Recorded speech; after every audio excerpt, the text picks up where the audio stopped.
How are we, folks? What's the crack? You are very welcome along to tonight's late night agenda, where you know what we're going to be discussing. We're going to be discussing form, we're going to be discussing players, we're going to be discussing the manager, and we're going to be discussing what the media has had to say about Liverpool's 3-0 thumping at the hands of Nottingham Forest yesterday.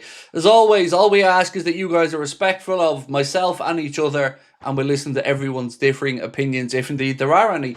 I've got lots of notes to go through here tonight. Also want to just let you know that another episode of the Anfield Agenda podcast will be out tonight at 10:45. We recorded it about an hour ago. Should be out for you guys both on here and on Spotify at 10:45. So give it a watch if you get a chance. We discussed everything you would expect that we discussed, really.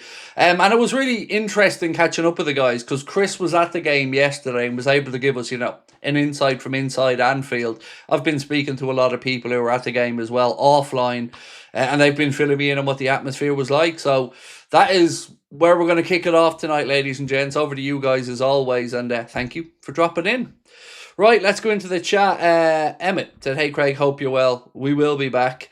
I'm all right, dude. I'm all right on a personal level, thank you. Will we be back? I really don't know, mate. I don't know. I don't know with this manager. Well, I very much doubt it with this manager, but look, we'll figure that out. One thing I do want to say is, I am, as I said yesterday, Arne Slot out at this point, but I don't want to be toxic about it. I don't want to come on here every night and that be the only thing I talk about. But that's where I'm at, and honestly, I don't know if there's any turning it around for me at the minute, because this was supposed to be the start of that process, and it hasn't happened. And yesterday was the first time I felt like the effort from the players just wasn't there. So we'll talk about all of that tonight as well.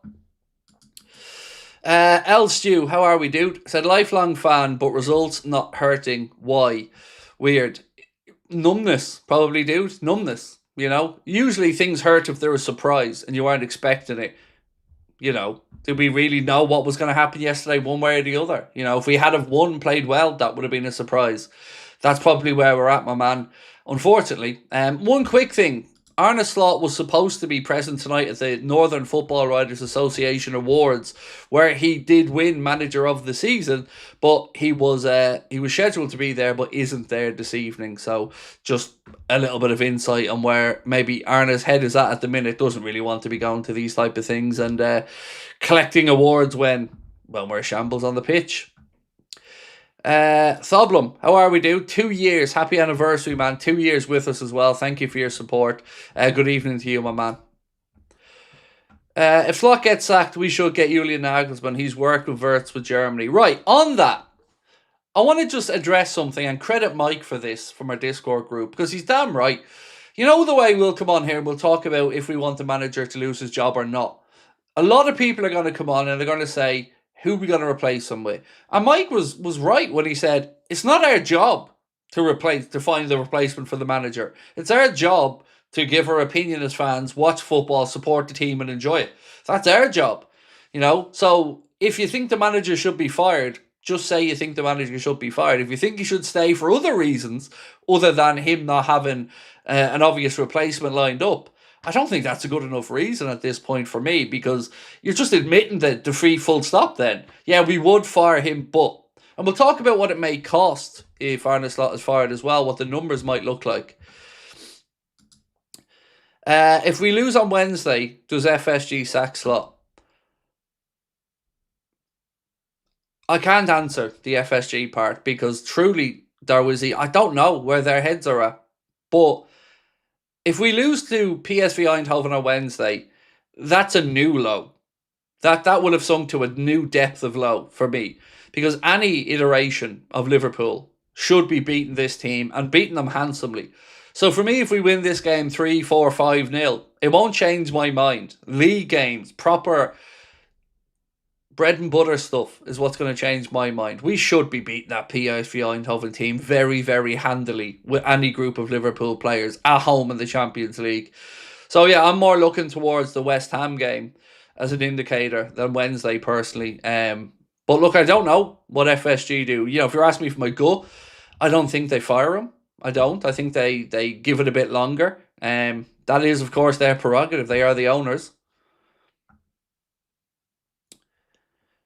I bet his new contract negotiations have gone for a burden. Oh, I would say that they're certainly slow played at the very least at this point. Slow played is probably right.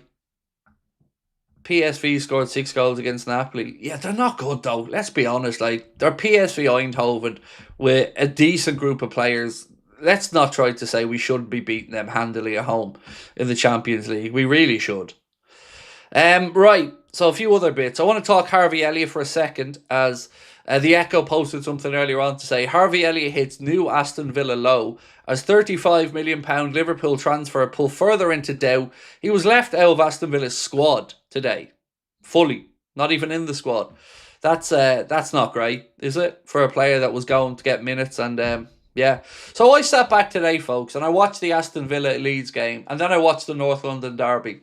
And what stood out to me with Arsenal and with Aston Villa, lesser extent to Villa, but they knew their job. I was watching the patterns of play. I was watching the movement of the players, John McGinn and the like. They know their job. They know what they're about, and they have a clear identity. And that's what really is lacking for me with us. We'll all have our own take on what's enough, how many defeats, all of this stuff.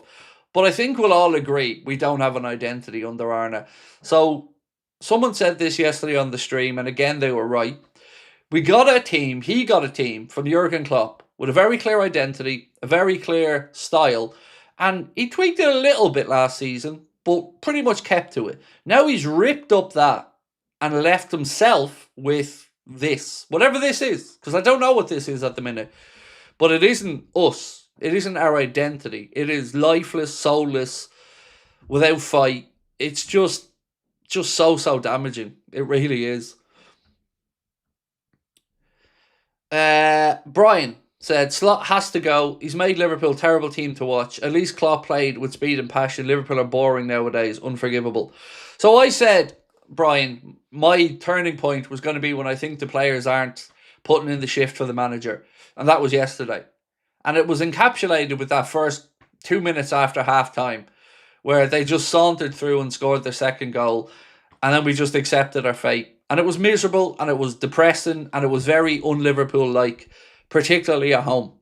Like I said, I've spoken to Chris, who was at the game. I've spoken to George in our Discord. I've spoken to a friend of mine who was at the game. And I've spoken to a couple of others.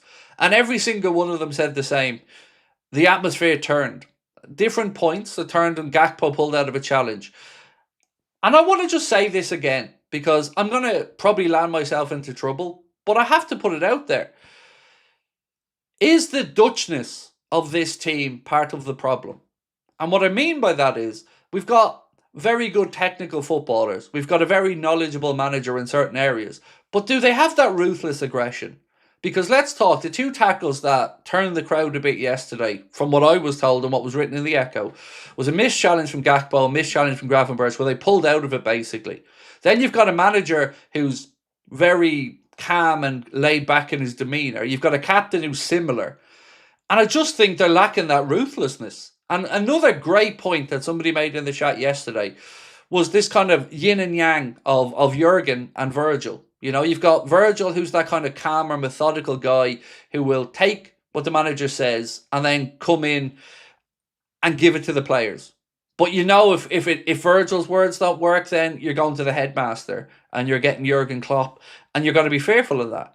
I don't see this manager having that same fearful impact on anybody. And I think, I don't know, I just wonder, is that relaxed, not relaxed, but laid back sort of attitude seeping into the team? And again, I could be clutching at straws here, but it's just something that stuck in my mind.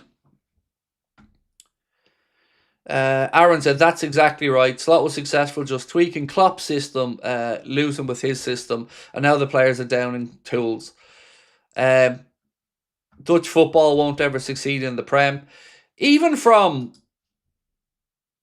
on international level, like the Dutch national team have been brilliant for my lifetime. I've always enjoyed watching them. They play a good brand of football, but they're always a bit soft.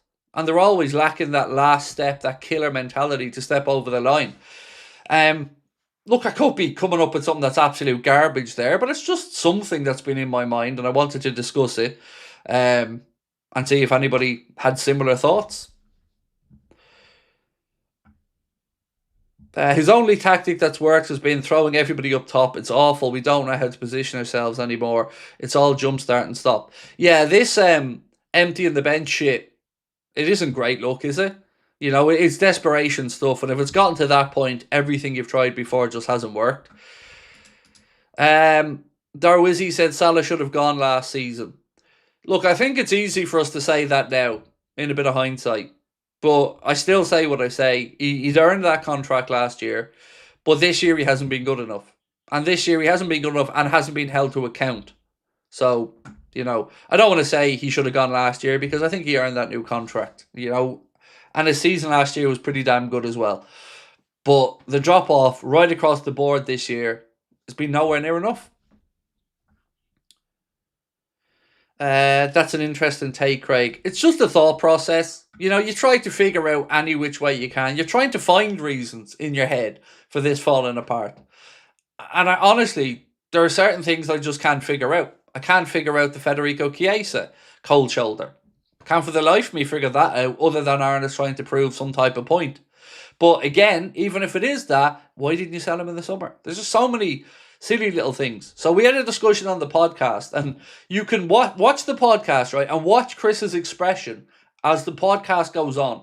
Because Chris starts off very, I wouldn't sack the manager because there's nobody else available.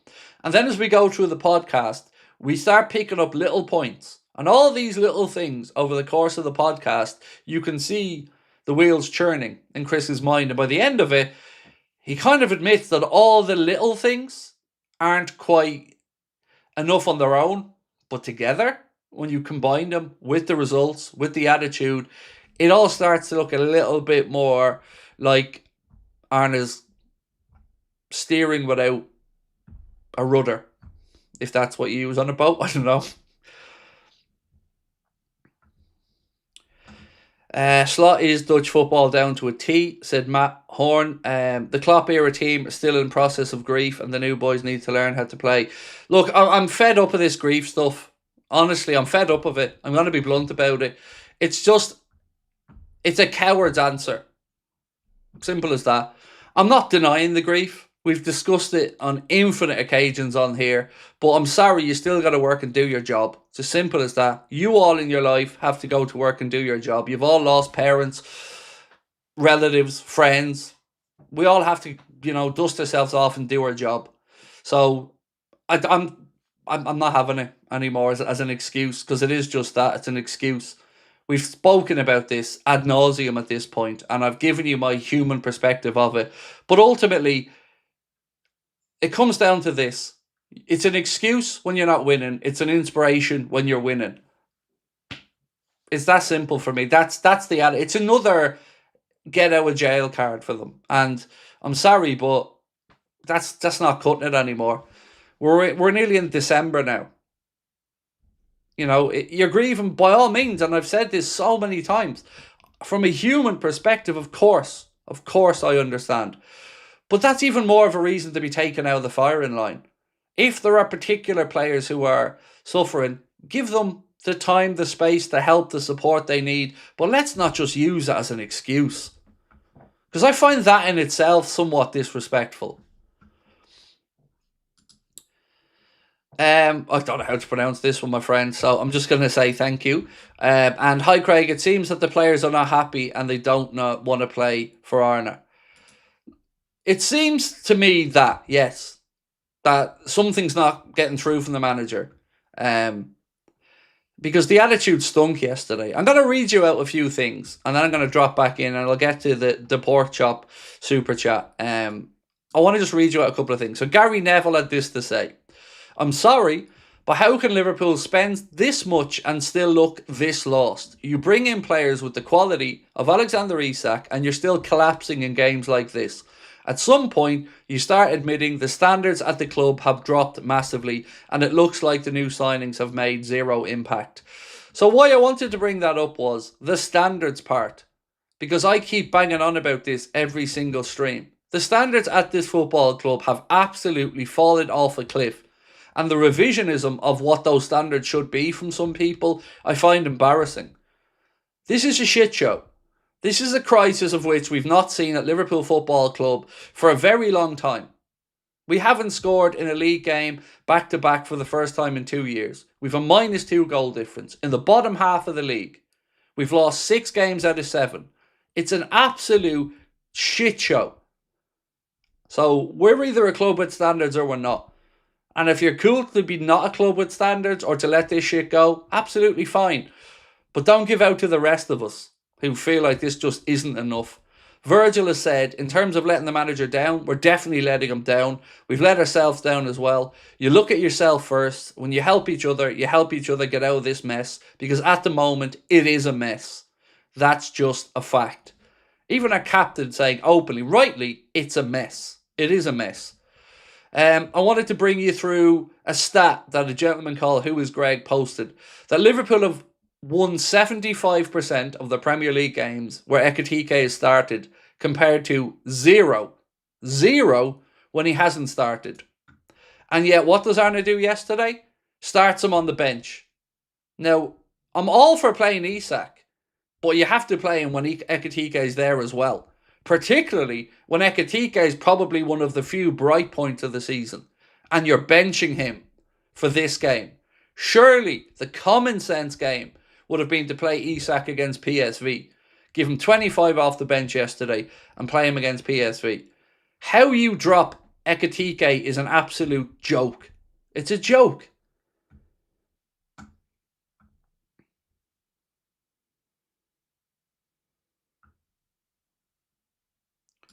I don't know what to say. I've been applying an ointment to my back since the 2-1 league defeat to Palace. After the Forest game, however, the applicator has gone well and truly missing. Okay. I don't know what to say with that one, my friend, but thanks. And I hope you find it. Unless there's a joke I'm missing somewhere in there, sorry. Really interesting take from Steve Nicol. I know you're never going to hear that out of my mouth again. But a really interesting take from Steve Nicol that I wanted to get your thoughts on. He said, there's one guy who has escaped criticism so far, Ryan Gravenberch. He goes on to say his main job is to be that block, that guy in front of the back four who orders the other two around, lets them go forward when they can, and fills in behind and covers the holes. He's done none of that this year. I know he's missed a couple of games, but he's absolutely done none of that. So I was thinking about what Steve Nicol said. And whilst he could very well be right, it's under instruction. And that's the part that I wanted to talk about. Remember when we beat Newcastle? I think it was that game. Ryan was interviewed afterwards and he spoke about being given the licence this season to get forward more. How is a number 6 being given that licence in any team to be getting forward more? Your job is to shield the defence and provide the cover in midfield and to break things up. And yesterday, he pulls out of a challenge. Not my words, the Echo's words and the fans inside. He pulls out of a challenge. Your enforcer pulls out of a challenge. So that to me is down to Arne. Not the pulling out of a challenge, but the number 6 suddenly being able to get forward. We're defensively poor and our number 6 is getting forward. That doesn't really add up. So the criticism that Steve Nicol's given to Ryan Gravenberch, I actually think belongs on the shoulders of Arne, because Ryan told us he was given instruction to get further forward this season. So he's given the instruction from the manager.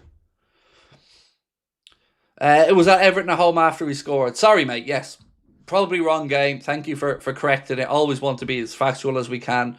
But yeah, that's what I'm saying. He was told, given licence to. That's on the manager for me. What did you think of Van Dijk's interview? I think he's finally coming around to being what he should have been saying maybe a month ago. He's finally coming around now to start to say things that he should have been saying a month ago. And good. He's fessing up to it. He's admitting that it's not good enough. And on Van Dijk, Andy Hunter of The Guardian wrote this. Van Dijk usually speaks with the media after a game as part of his duties as Liverpool captain. Saturday was different, however. His voice was much louder, so loud that any teammate in the Anfield tunnel could hear him, and he shook with anger while responding and challenging the dressing room. You should be angry, he insisted. The main thing for me is that everybody has to take responsibility. Asked whether that is happening or not, Van Dijk replied, I don't know, but you have to do that. It's the main thing I want the boys to do. It's not easy during difficult times, but we have to do what we have to do if we want to get out of this. So at least now he's starting to speak about the standards and them not being met, because they aren't. You know, he talked about blocking out outside noise long enough. The outside noise was right, and you should have listened, because wherever the standards are supposed to be, they're on the floor right now. FC Pitchside said, you know what makes me angry the most? After every loss, we get to hear quotes of the day and motivational speeches from players. Can't stand them.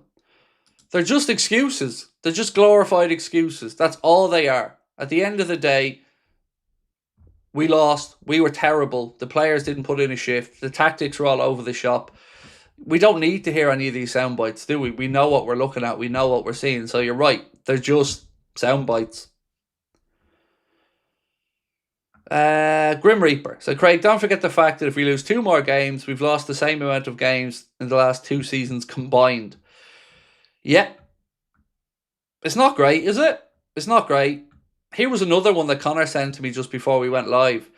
This was coming up off Sky Sports. So if the 4 late winners we'd scored hadn't happened for the first 4 games, we'd be 19th with 10 out of 36 points. So we scored decisive late goals against Bournemouth when we won 4-2, Newcastle when we won 3-2, Arsenal when we won 1-0, and Burnley when we won 1-0. All of those 83 minutes or later. So if we hadn't have found those decisive goals in those games, we'd have been 19th now. 19th. Title winners. Defending fucking champions. Nearly $500 million spent. And for, other than those late winners, which, you know, fair play, but it seems like an anomaly now rather than the norm. And look, we're in the bottom half of the league. As defending champions, we're in the bottom half of the league. Something's got to change.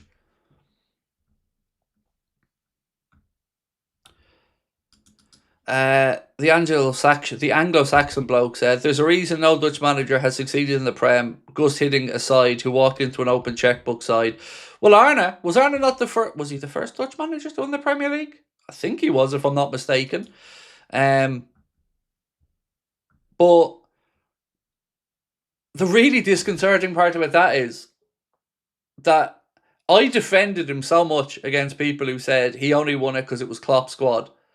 And this season, he's almost making their point for them by getting a chance to put his own stamp on the team, and now we're absolutely so far off.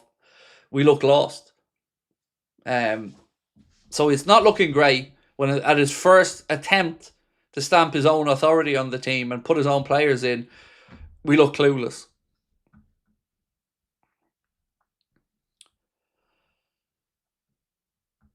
Hack said, I think we beat PSV and West Ham, but lose to Sunderland and draw to Leeds.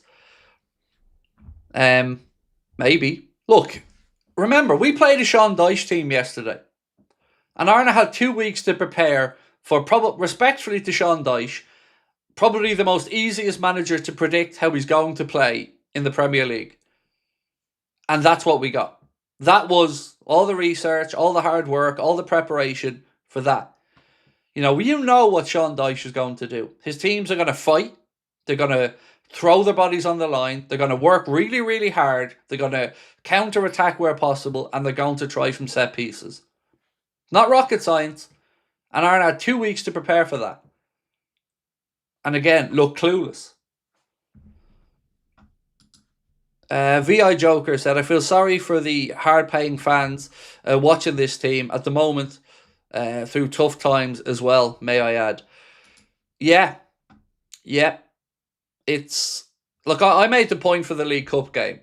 You know, I said that's a disgrace throwing that game away with that squad. It's a disgrace to the paying fans who went there, and it's just a disgrace, full stop. Now, you know, no matter what anybody else tries to say to you, no matter what any of the happy clappers or the echoes of this world tried to say, everybody that I've spoken to And, let's say I've spoken to probably 8 to 10 people. Every one of them said that everyone in and around them in that stadium yesterday were saying enough is enough, the manager has to go. So where is the people who really are thinking that this is going to change? Because I don't know who these mythical people are, but everyone I'm speaking to, everyone, said that in and around that ground yesterday, people said enough's enough, the manager's got to go, this is not good enough. And it isn't.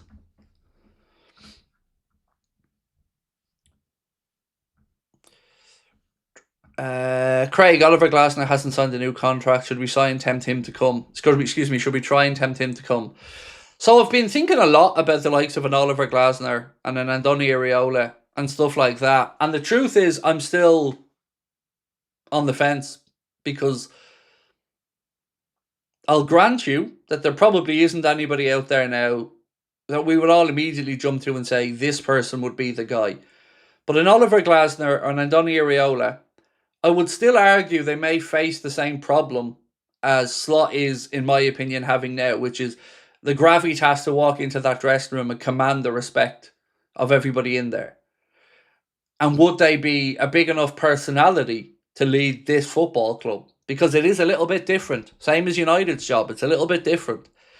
And that's the doubt I'd have. Now, that aside, from a style of football perspective, certainly with Andoni Iraola, I can understand it and I can see the appeal. Glasner, I'm kind of on the fence about. He has won a Europa League. I'll give him that credit. He won an FA Cup with Palace as well. But, sometimes I wonder, is he kind of like what we're seeing with Spurs now and Thomas Frank? Is he a kind of underdog manager, if you get me? Really good at getting very well drilled, compact teams who can play in the counter-attack at pace and can use their physical attributes. Because if you look at Thomas Frank's team, they were very physical, and we're as soft as a kitten at the minute. So yeah, I don't know on those. Could it be that 4-3-3 doesn't work with Arna's game plan? He's not just stuck to 4-3-3 though. There have been little tweaks to that. And yesterday we went, 3-4-3 at one point. We've gone 4-3-2-1. We've gone 4-2-3, or sorry, 4-2-2-2-2, 4-2-2-2, excuse me, at one point. Look, I don't think it's the formation, is what I'm trying to say. And if it doesn't work with his game plan, then what system should we be playing with the player he's just signed? When I heard we brought in Ekatike, we brought in Isak, and we brought in Wirtz, I'm assuming that Wirtz is going to be in the pocket behind the two of them up top. That was my assumption. So I don't know, man. I don't know. The legend, I was wondering when we're going to see you in today, dude. Because look, I wanted to give you credit. So the legend here, this gentleman's an Arsenal fan. And he said, what an absolute banging win, could not be happier. And you've every right to be.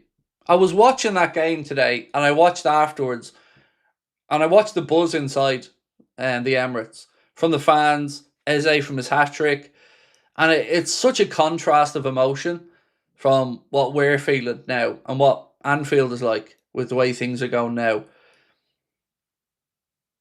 So look, I'm going to say this, like I've said all the way through. Arsenal are going to win the league, I think, now at this point. I had said Man City might be able to rein them back in, but they were beaten this weekend as well. And Arsenal just looked like a team that are comfortable in their own skin at the minute. And the depth was there. Nketiah in today. No Gabriel Nketiah in. Even at the end of it, you're able to bring off Trossard, bring on Madueke. Fair play. I'm not a hater. I'll never say that Arsenal are winning a shitty league or anything like that, because I think that's just undermining what is very hard to do, which is to win a league title. And if Arsenal do it, you'll have deserved it, because you'll be the best team in the league this year. So yeah, you should be happy today, mate. You absolutely dismantled that Spurs team, and fair play on the win. Paul said, off topic a little, but if centre-back isn't an issue for a slot given, he says Gravenendo can play there. Why was he after Mark G so much in the summer? So, Paul, this kind of leans into what I've said quite a bit, mate, is that, and I'm not saying you're guilty of this, my friend, because you're clearly not, because you're poking the hole in it. Too many people take managers' words as gospel and football clubs' words as gospel. Like, they're not sometimes bullshitting us out of necessity. And sometimes, like I said, they have to. I can't expect a football club or a manager to be as honest as us fans because, they have to do certain things. But you're right. And football's full of contradictions, mate. And here's another one for you. Why was Joe Gomez on the bench if he wasn't fit? That's what I can't figure out. Why? Why are we wasting a place on the bench if he's not fit? And I don't care if you want to say to me, well, we have a short squad. I don't give a shit. Bring one of the youth players in. Somebody who could actually come on and play. We're going in again with injured players on the bench as part of the matchday squad. That's where we're at. Would beating PSV make you slot in? I say this sincerely, Shay. We could beat PSV 10-0 and it wouldn't change one iota of how I feel. Not a little bit. The Real Madrid and the Aston Villa games, they did win me back around. That did take me from the brink. But very quickly that capitulated when we've got back-to-back 3-0 defeats. Away at the Etihad and a home against Forest. Relegation, 19th position, Forest. 3-0, back-to-back, absolute piss take. So, no, there is a...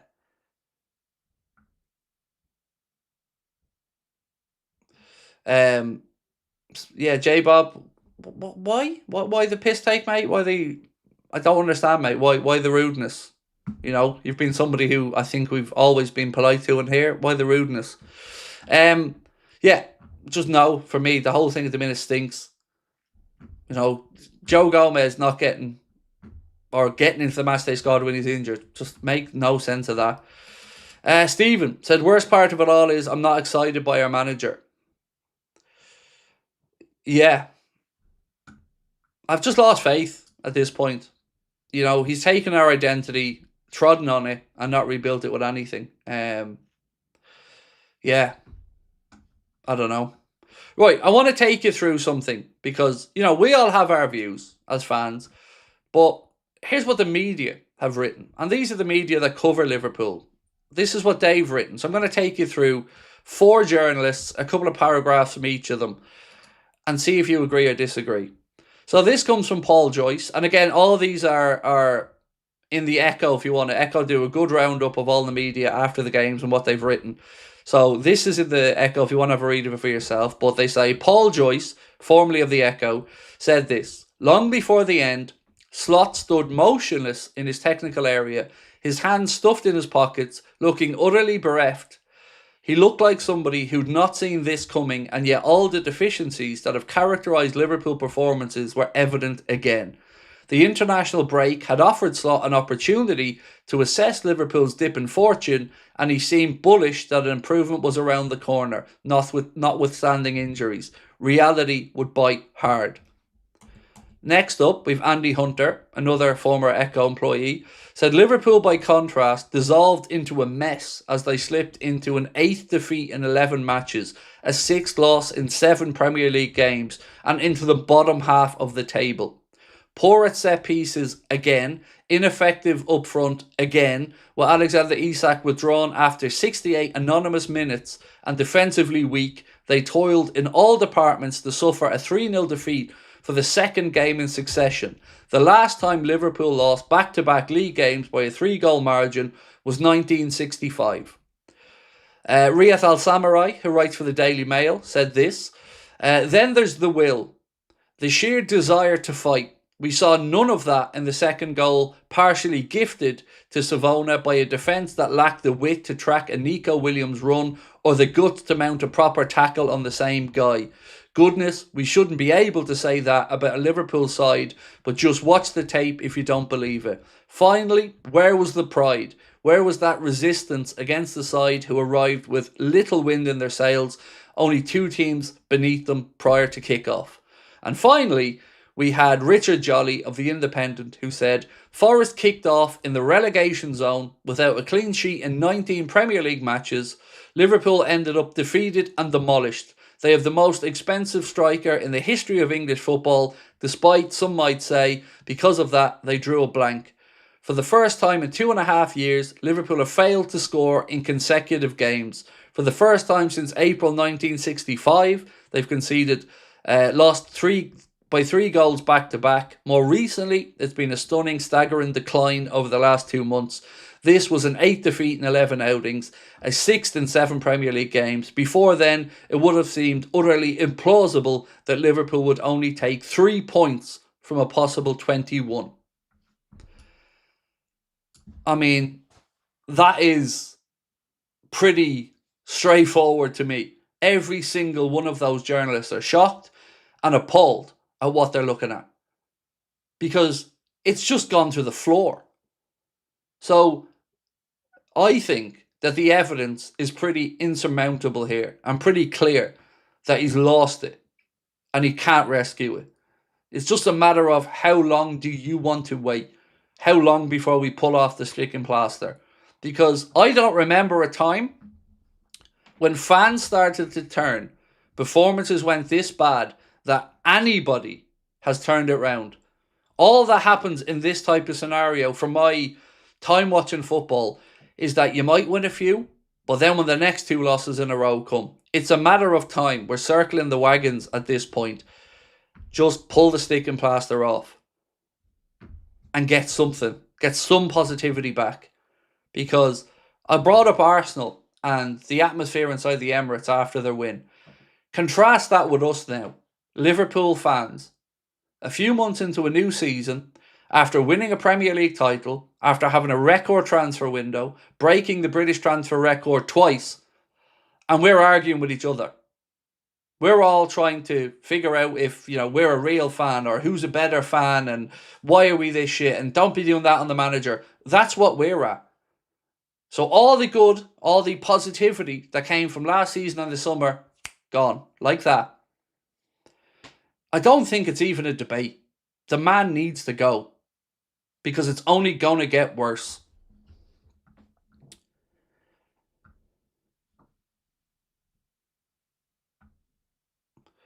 Hadn't had a clean sheet in 19 games.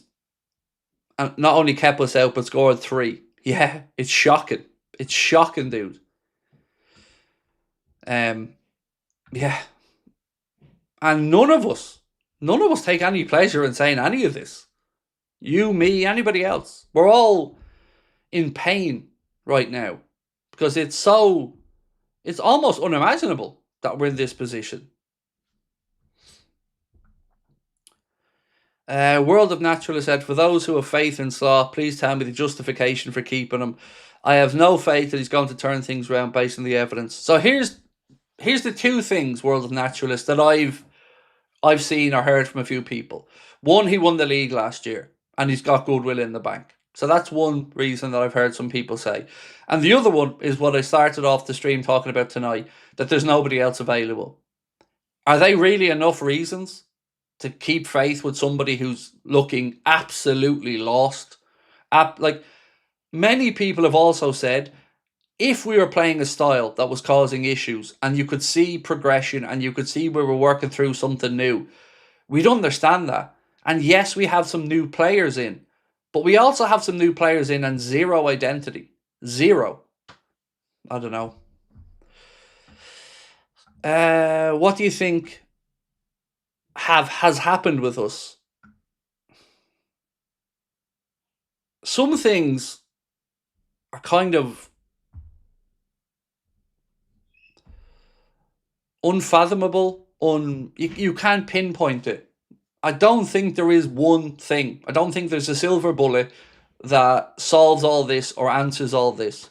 I think it's a whole host of things, from the Ogo to some players getting older, to the intensity from last season being switched off towards the end, and now they're finding it very difficult to switch that back on and get back to it.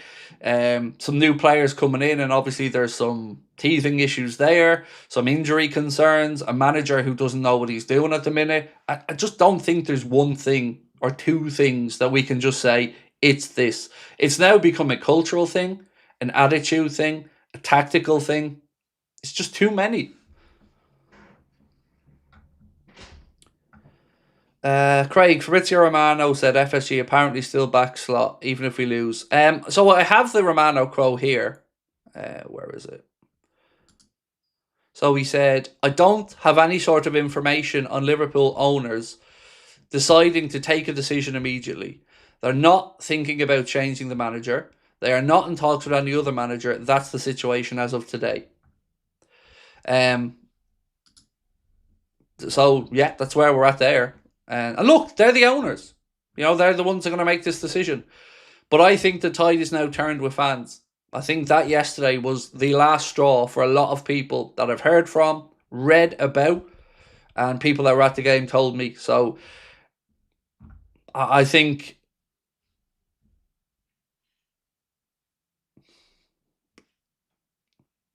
they're wrong if they don't fire him. That's all I can say. Wasted the Goat said, love Van Dijk, but his time is nearly up. Slot, bye-bye.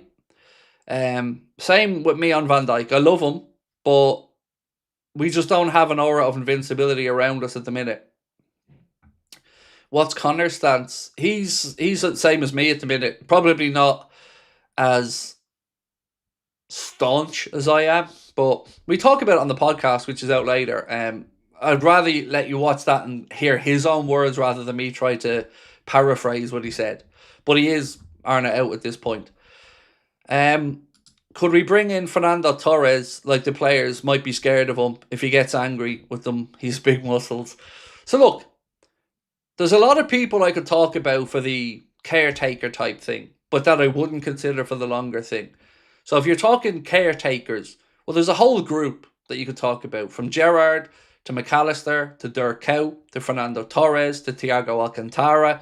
There's a whole load of those, Robbie Fowler, that could come in and be caretakers or caretakers and assistants. But none of them, I would feel, should ever be considered for the actual job. Now, here's why I'm saying, even if they think the right candidate isn't there, they should still fire Slot. Because the one thing Slot isn't able to do now is inspire these players, provoke a response from these players. And whatever we think about Stevie G as a manager, there's no way I'm believing that he doesn't walk into that dressing room and command respect and strike the fear of God into some of those players who aren't cutting it and aren't doing the hard yards. Same with others, Dirk Kuyt, Fernando Torres, Thiago Alcantara, you know, people who know about having standards and holding them standards. So I don't have an answer longer term, but I can give you multiple answers of why we should get rid of him now. I want to say thank you to somebody. I'm sure I've seen it. Yes, Left Field. Thank you so much, mate, for the £50 super sticker. Very, very kind of you. Yes, this gentleman here. Thank you, mate. That's really kind of you. Andrew, how are we, dude? 31 months with us as a member as well, Andrew, and I hope you're well, sir. Said, not sure why Slot is still in a job. If any other team he would have been sacked a long time ago. Still not watching Liverpool games as I can't see any improvement. Look, I don't disagree, mate. You know, again, we talk about standards, and sometimes we then slack off on those standards ourselves, or we start to try and make excuses for things. There's just nothing positive at the minute. There's nothing I can talk about that's positive. Sonder said, the no one else is available is such a bad take. Like, the Liverpool job isn't one of the most attractive jobs in the world, and they'd leave and come. On top of that, mate, I refuse to believe that there aren't people looking at our squad and thinking, Ekitike, Wirtz, Isak, Szoboszlai, Gravenberch, McAllister, Van Dijk, Alisson. Are you telling me that there's not managers out there thinking, I could get a tune out of these? I could make this work. Of course there is. So I agree with you, mate. Even if you do have to wait, you know, let's say if you're talking to Nagelsmann after the World Cup, dare I say it, if you're talking to Thomas Tuchel after England don't win the World Cup, sorry lads, but you know you won't. I don't know, but it's not my job to find the replacement. It's not your job to find a replacement. But there's no way that I really believe, because there's a few things that aren't passing the smell test to me. Two things in particular I want to discuss for the next couple of minutes. We were told that Arne Slot was very similar to Jurgen, that the data and the analysts looked at it and thought it wouldn't be too much of a change of philosophies of play.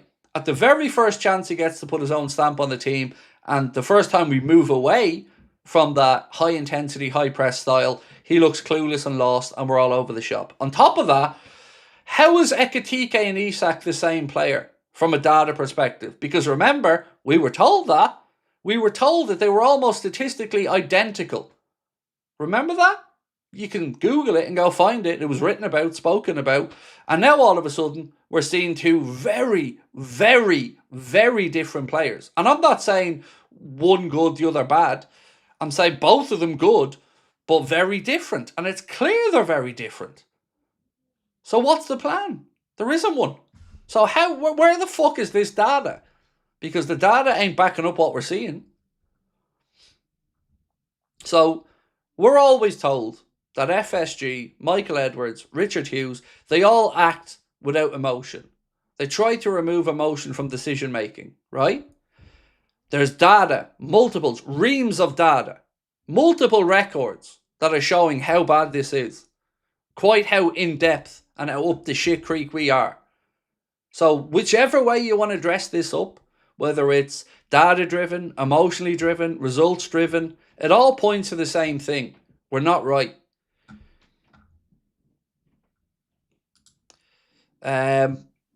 With Slot, all gear, no idea. Slot, get out. Thank you very much for that, Mitchell. Appreciate you. Reggae Dragon said, the crazy thing is we've beat Arsenal, Real and Atletico Madrid, Newcastle. You don't need motivation for those, but Slot can't get it right. You're spot on. You're spot on, mate. When it's the big uns, when it's under the lights at Anfield particularly, you can get it up. You can get a tune out of the players.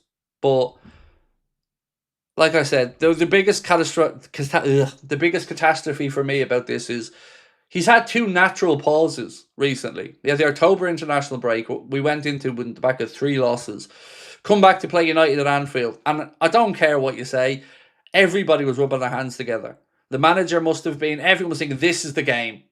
After the international break, 3 losses in a row, this is the one where surely everyone's going to be up for it. The fans are going to be up for it. The players are going to be up for it. This feels like a nice little win. A nice little 3 points that will put positivity into the fan base and will build some confidence. Nope, shit the bed, lost it. Then we go and lose 3-0 to Manchester City. And again, in an awful manner. Go into an international break where he's 2 weeks to sit about it.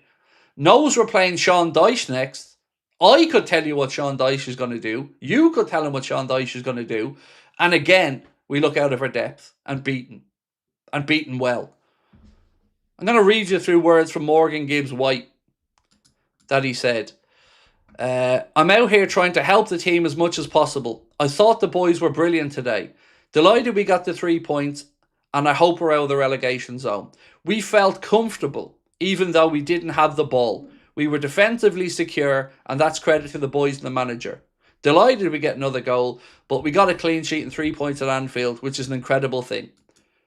Our opposition feeling fucking comfortable at Anfield.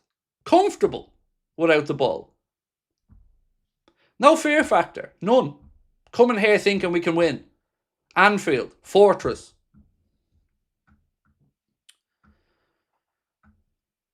The meme guy said, first corner, Forest getting it's an easy goal. Yeah. And even the gifting of the corner. Like, the absolute state of that corner that was Canade led to. Like, just boots it out when he could have put it out for a throw-in. It's just the height of stupidity. And then our 2 centre-backs drawn to the near post. Both of them end up kind of battling each other. And then there's 3, you can count them, 3 Liverpool players around Murillo as he somehow manages to turn and get a shot away without a block in. And then you contrast that with their defending.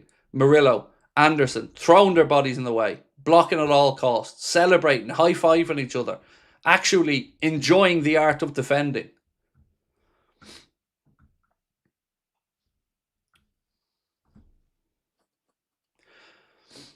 Tipperary under 19 said, fantastic channel. Thank you, mate. Look,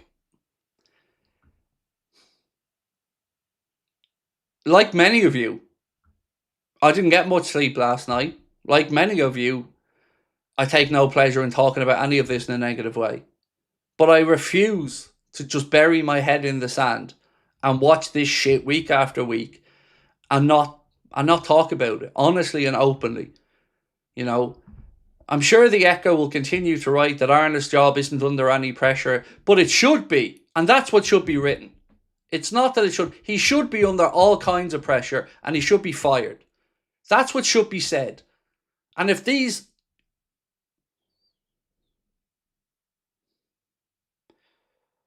yes men want to carry on writing that shit, then I'll carry on being the counterbalance here that calls it like it is. Because I'm telling you, this is not going to change unless something drastic happens. And it's absolutely unacceptable, the standards that are being allowed to sit at this football club. L Stew said, I'm a bit numb on the results. I come out swinging when the media call our players cowards, when other fan bases doubt us. It's never lose sight. Big changes.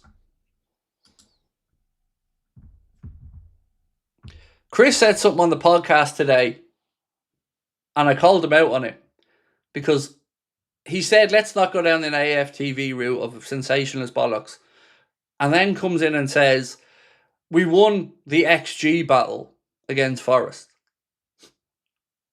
And I thought, so we're not going down the Arsenal fan route, and then we're talking about winning XG battles in a game we lost 3-0.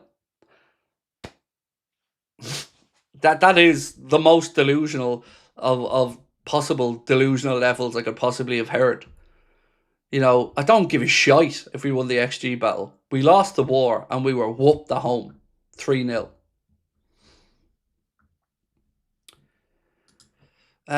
Ice said, apparently anyone that wants Arna out is a traitor and a glory hunter. If these Reds had their way, Rodgers wouldn't have got sacked and FSG wouldn't spend a penny. But they're the better fans. Mate, I've lived with this for 8 years.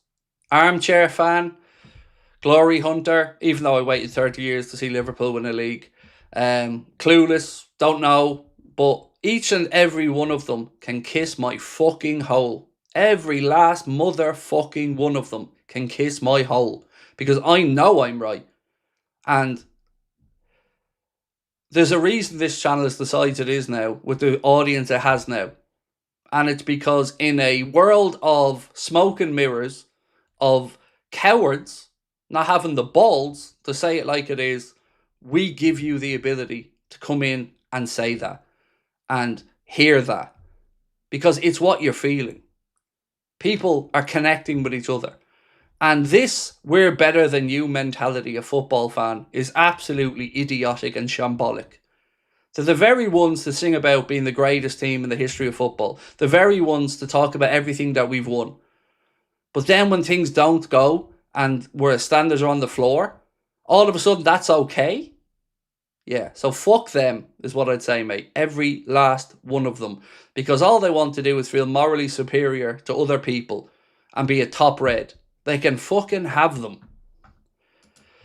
Canada is lucky I can't book him a plane to leave.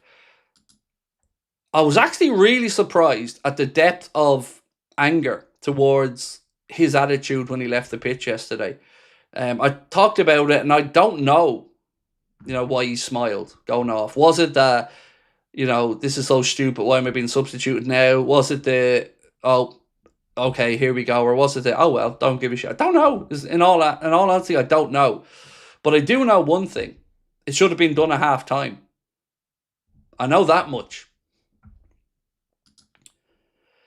I'd rather have a shit XG and win a game than have a better XG and get trounced. Of course you would. Absolutely, dude. 100%. Football is about winning. That simple. XGs are irrelevant. You either win a game of football or you don't. And not only are we not winning them, we ain't winning them by a long, long, long way.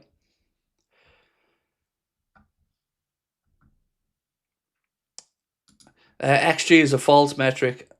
Look, mate, I have a big problem, Sonder. And you went on to say, one remembers who wins, not XG. Look, there's so many people that are just statistician merchants or goal and assist merchants these days that don't understand what they're actually looking at. They just say, this guy has X amount of goal contributions and it's great. And they use it to talk about Wirtz not being good enough. Wirtz is good enough. You can see it if you know anything about football. You can say he's not gotten to the level yet, great. But to just use stats and goals and assists and stuff as any argument is just bollocks. There's a reason I don't use stats very much on here, and it's quite simple. I'm not educated on them enough to use them. I don't understand them fully enough. I'm not a statistician. I'm not going to just cherry pick data for the sake of it.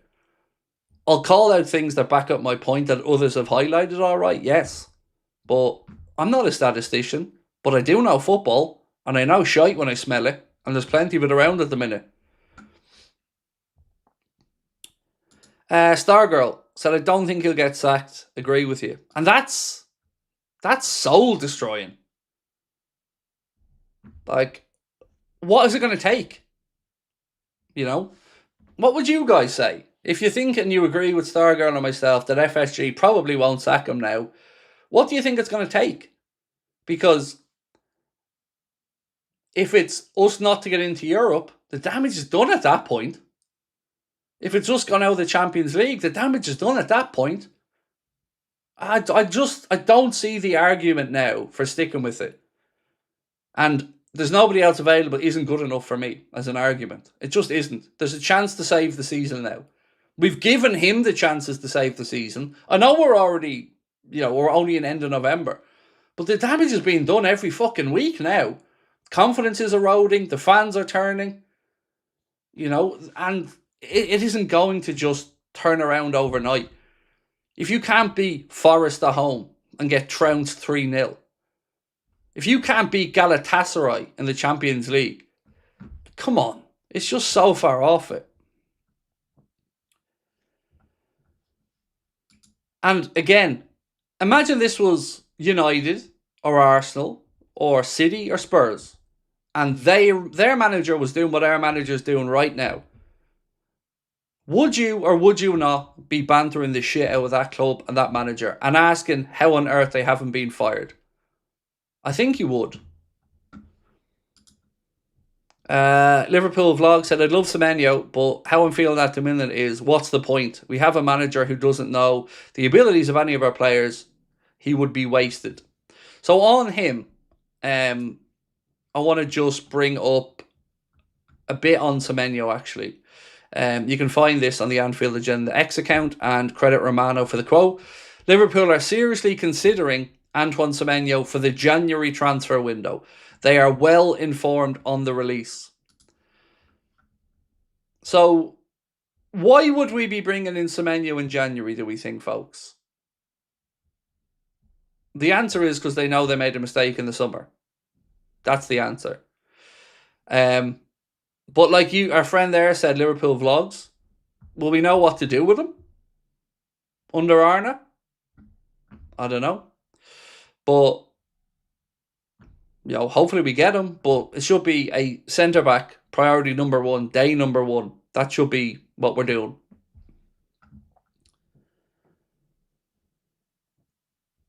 Right, let's get through some of your comments. Let me just bring all this back down. Not sacking Slot shows the owners of no standards. XG is useful data. XG is not the problem. The problem is we don't have patterns of play or established relationships on the pitch. Slot's done dirty, but isn't reacting well either. So look, do you know when we hear about XG, Alejandro?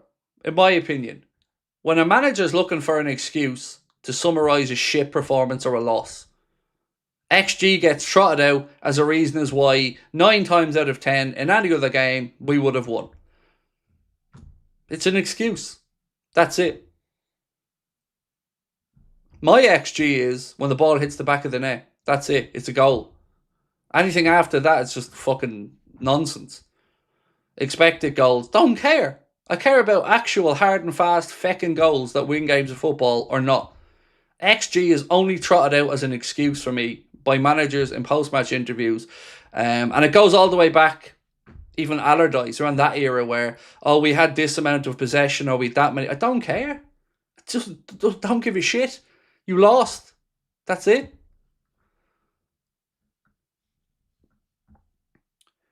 Is Slot scared of big ego players? I think so. I said it yesterday again. I don't think he has the courage, the balls, whatever word you want to use, to go in there now and bench Salah, to go in there and start holding people to account. I don't.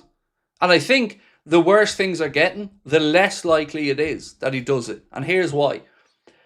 If you want to make tough calls on a club legend, whoever it might be, Van Dijk, Alisson, Salah, doesn't matter. You do it when you're at the peak of your powers. So when your stock is at its highest, you do it. To come in to try and do it now is almost impossible. Because now, if it doesn't work, immediately that player feels empowered. That you've tried it without him and you still sucked. So it ain't him in his mind.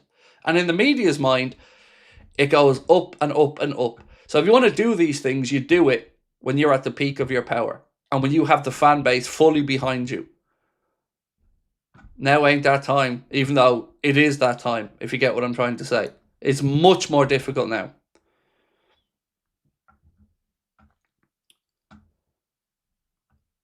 Sonder said, what do you even do if training in the training ground? Every week, same BS, all talk, cop-outs, and why we got battered by weak teams. Find a style, stick to it. But we had a style. We had an identity. And he's dismantled it and trampled on it. For what? I don't know. I just don't know. But he can't rescue it.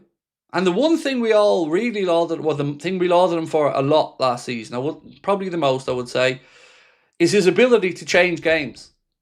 To change the direction of travel in a game if it ain't going our way. To find the little things at half-time and tweak them. Now contrast that to half-time and we concede in a minute. United at home. 62 goddamn seconds after the international break. 62 seconds. And Mbeumo's putting the ball in the back of the net. Just no fight. None.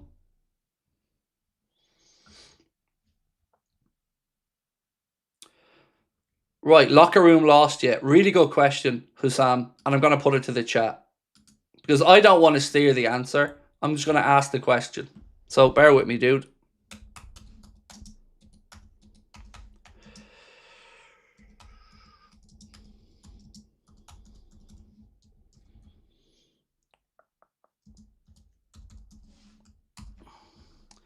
So, has Slot lost the dressing room? Yes or no? Again, I'm not going to say one way or the other and steer this. I'm going to let you guys talk about it.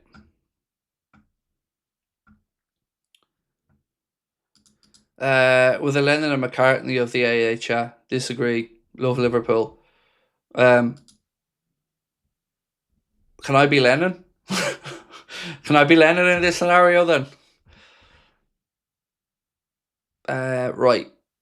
This one from O'Cray said, Klopp back till the end of the season and do the double. Agree with you, Craig. I was concerned about his tactics and decision making last 8 games of last season.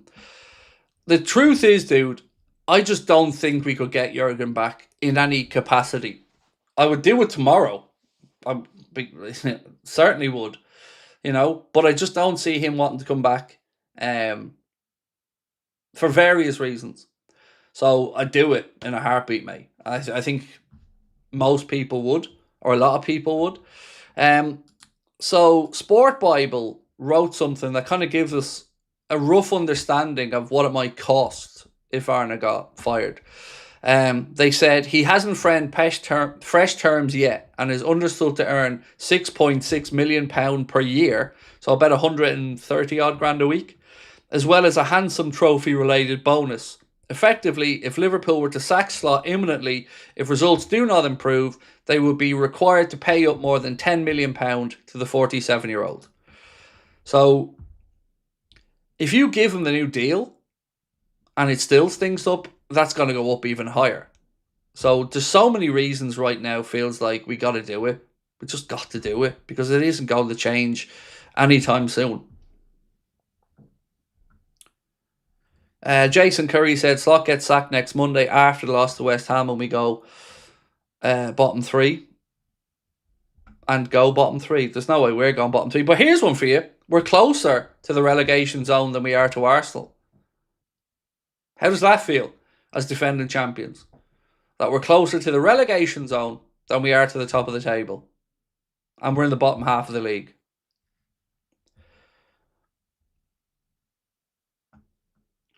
LFC Spectre said, our CEO Michael Edwards wouldn't rehire Jurgen knowing that they didn't get along before when Edwards was sporting director. Maybe. But, you know, we've spoken about Arne and we've spoken about his position. But he's not alone in all of this. We do need to talk about Edwards and Hughes to some extent. Because the data-driven similar manager to Jurgen is out the window. The data-driven Ekatike and Isak being almost an identical version of each other out the window. So, you know, there's accountability to be had all around here. And if we're being blunt about this. But ultimately, the manager has no philosophy to implement to get these players playing together. That's working.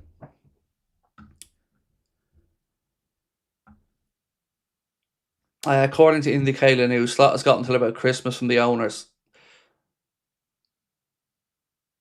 That's that in itself is a self-fulfilling prophecy. Because you're already admitting then you're considering it, but it's going to take a bit more. How much damage to a season needs to happen before you do the right thing and pull the trigger? And what, like, do we want the season to be totally away from us, where we're not even within striking distance of a Champions League spot? Like, why not do it now when there's still enough time left for somebody to get us moving back up that league table and make us, even in another way, right? If you bring in somebody as an interim, if they get the team going in the right direction, it then becomes more appealing to somebody else to come in. Because you can see then, okay, they're not a bunch of prima donnas with the right bit of motivation, coaching or whatever. They can go in the right direction. So then the job becomes more appealing than it looks now. But honestly, if I'm a manager anywhere and I get an offer of the Liverpool job, I'm looking at our squad and thinking, yes, please, I'll have me some of that. How can somebody not get a tune out of these guys? Absolutely loaded squad. Yes, there's still some deficiencies in there, but ultimately, there's a few things that need to be sorted out. Canade, look, let's be honest about this. Just remove Canade's contract extension offer at this point. Just remove it. Because he stinks. His attitude stinks. It all stinks. So whatever he's been offered, it's too much. Adios. Best of luck. See you. Off at the end of the season, mate. Crack on. You do you. We're going to go into the January market and get people who are actually going to play and give a shit. That's where I'm at. FSG doesn't want to miss out on the Champions League money. They'll act sooner than later. Look, we've gone through tonight so far. We're just over an hour into the stream. And I can remember we've talked probably about 7 or 8 records that have been broken.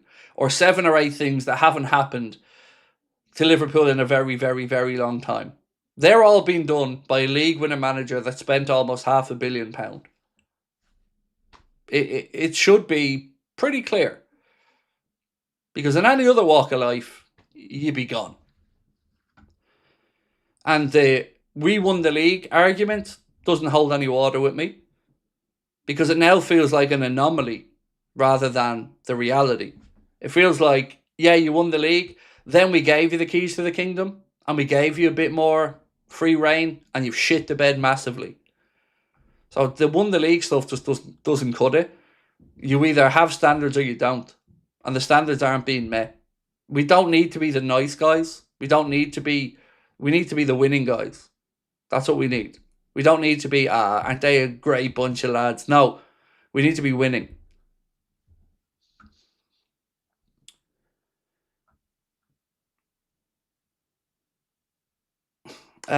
Stevie G interim. Look, a lot of people are divided on that. And I totally get it. Because I would say, yes, Stevie G interim, but absolutely no chance in hell he gets the job. I'd love Stevie G to become Liverpool manager. after he goes off, accomplishes stuff in other places, gets a better CV, and comes back out of credit. But I don't want an Ole Gunnar Solskjaer type situation where he comes in, galvanises the team a bit, gets them moving in the right direction, and then we fall into the trap of going long term with him. Not for me. But absolutely in the short term, I would say yes. Is Slot mad that Chiesa makes more money than him? Is it weird that I thought similar? Not is he mad at him, but I did link the two salaries quite quickly in my head. Because like you've said, Chiesa's on about 140 grand a week and Slot's on about 130 grand a week. So I'd be a liar if I said the two. The irony of it didn't kind of cross my mind. Dave said, I was so angry yesterday at Canade grinning when he came off. I don't give a shit for what reason. You're not the only one. The real Johnny Sins, gentleman that pops into our chat as well, he was fuming about it. I've had emails about it. I've been chatting in WhatsApp with people about it. It's just not a good look. It's the same. Like, some people said to me that Arne Slot's holiday was pre-planned in October. I don't care. Optics are important. And the manager jetting off to Dubai on the back of 3 defeats when we're stinking the gaff up, I don't care if it was pre-planned or not. My holiday was pre-planned and I cancelled it because something came up that needed my attention. You've seen it. I cancelled it and I went a few days later elsewhere after I'd addressed the problem. So I don't want to hear it from the manager or other people. It stinks to high heaven that he did that. It stinks of fucking arrogance, if you ask me.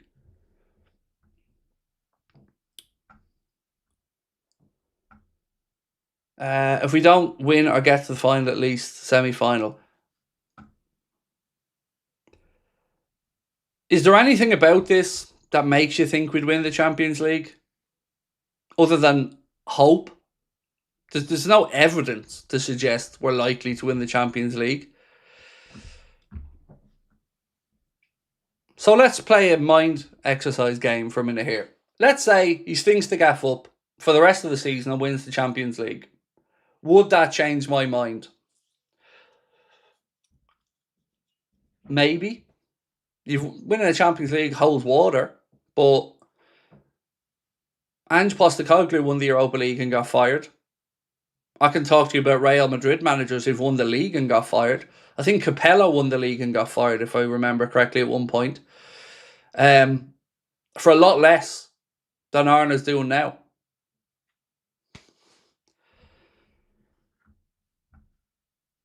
But he's not winning the Champions League. That's another thing I'd like to point out. It's just, I don't see it. Mark, thank you, mate. Appreciate you.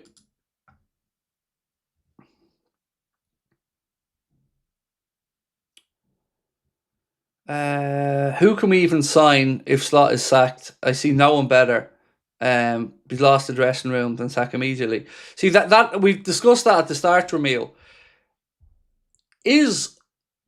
I made an analogy last night, and this time I'm going to say something a bit more crass. So if there are parents or kids watching that don't want to hear something a bit sexually related, here's your warning, and I'll give you a few seconds to mute the phone or to take it away.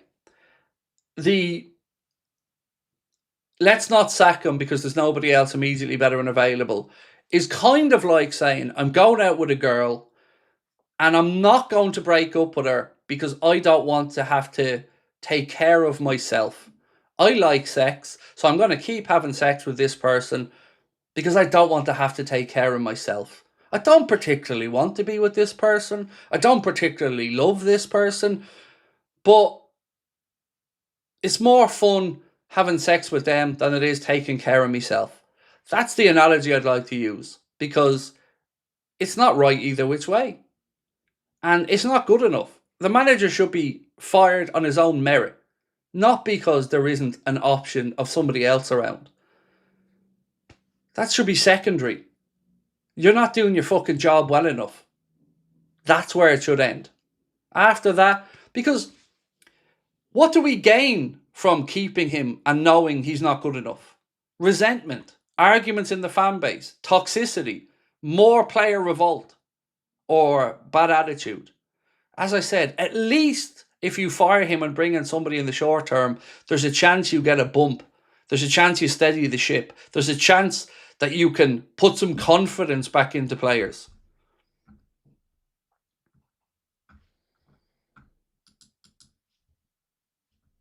What's this? 1 sec. Liverpool would prefer to sell Ibrahim Konate in January if he's not prepared to sign a new contract, said Christian Falk.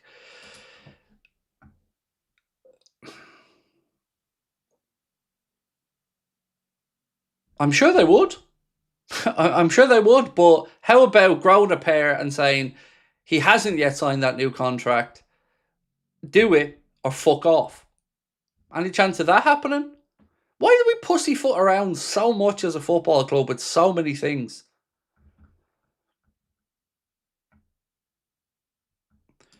I know I have a lot to say, but I do love A in the chat. Dude, it's all good. It's all good, man. We don't all have to agree with each other. I butt heads with loads of people in the chat all the time, but I know you come in with good intent. I know you're standing your ground and having your say, but you're doing it in a way that's absolutely fair. So please, anybody, never feel that disagreeing with me or anybody else is going to get you gone. As long as it's done in a way that we're not undermining or belittling each other, crack on, because we don't all have to have the same opinion. And I don't expect everybody to agree with everything I say, but I do at least hope that if you disagree, you'll articulate why rather than just try to belittle somebody. Peter said, it's too much TikTok, high fives, laughing, Gucci and nonsense. We need proper footballers that understand the standards of this club. Almost no Englishman in the squad. Tired, appreciate you, Craig. See, I've kind of thought about that a bit, Peter. And what I struggle with here is, like, some of these dudes really have stood up over the years. You know, your Virgils, your Moes, your Allisons, your Robertsons. Like, they have heart, courage, fight. We've seen it umpteen times, over and over again. They've stood up against the odds and performed. So they're not cowards. They're not. But this season, so far removed from the lads that we know have fought against the odds and stepped up and stood up and done miraculous stuff. Miraculous stuff. Fantastic stuff. That's why, again, it keeps going back to the manager in my head. Because we know that some of these guys are better than we're seeing. We have proof of that over a long time.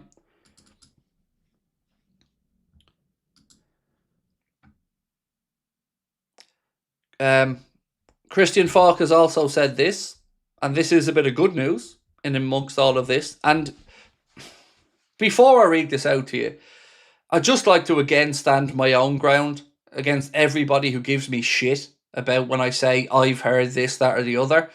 I like to think that my track record on here is pretty goddamn good when I say something's likely to happen. Bellingham aside, and everybody will make a mistake, and I didn't disappear, I own that one. I said to you my information is that Mark Gay's given Liverpool his word. Did I or did I not say that last week? Christian Falk, Mark Gay is very close to signing for Liverpool. So, like I said, I think I've earned my respect because I don't lie. If I don't know something, I'll tell you I don't know it. But when I do know stuff and I'm pretty confident on it, I'll bring it to you. And I told you my information was the Gay given his word. I told you there's nothing to worry about with Wirtz. I told you Frimpong was coming in. I told you that there was nothing to worry about with Isak. I gave you all the information I had all summer and I was right every single time. And in the summer I told you I didn't know anything about the Mark Gay situation. Even when it looked like he was signing, I said, I don't know. Because I didn't know. But that's good news. And I hope it comes through. Because we feckin' need him. Badly. Badly.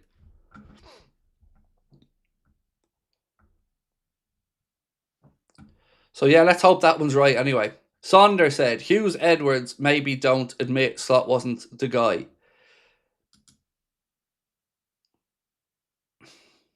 Don't know. You know, I don't know. But from my perspective, if Hughes and Edwards are maybe reticent to admit that he's not the guy. Owning it gets more credit for me. Owning it. You know, if you make a mistake in life, that's no problem. Everybody does it. Difficult thing. And they got a manager who won a league title, ultimately. But I think what makes it so damning is that the very first time he tries to go away from the formula that was there from somebody else, he's gone so far off the rails. That's what's damaging. Like, we won the league last year with a style of football that we could identify to some extent. We did think there was a little bit too much possession for possession's sake, but ultimately we won the league and we recognised a lot of the attributes of how we played. They've backed him this summer and given him the chance to surround himself with players for his system, whatever that may be, and it's stinking the gaff up.